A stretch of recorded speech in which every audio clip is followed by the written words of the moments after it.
Mayroong mensahe si Sander Ford para kay Catherine Bernardo. Tingnan natin. Dear Ate Kat, alam ko na yon na sa hindi ka pa okay ay nasa healing process pa ang puso mo.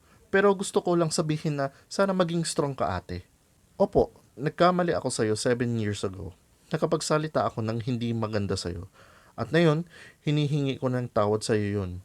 Ate Kat, kung pwede lang makita kita para personal kong sabihin Ate Kat na may asawa at anak na ako na yon. Pero hanggang ngayon, bumabagabag pa rin sa isip ko at parang hindi ako maging masaya dahil hindi ko masabi sa'yo at makahingi ng tawad sa'yo. Sana isang araw Ate Kat makita tayo at makahingi ako ng tawad at makabawi ako sa'yo. Andito ako Ate Kat, lubos ako sumusuporta sa'yo. PS, sobra ako nagsisi Ate Kat. So ayan yung mensahe ni Sander kay Catherine.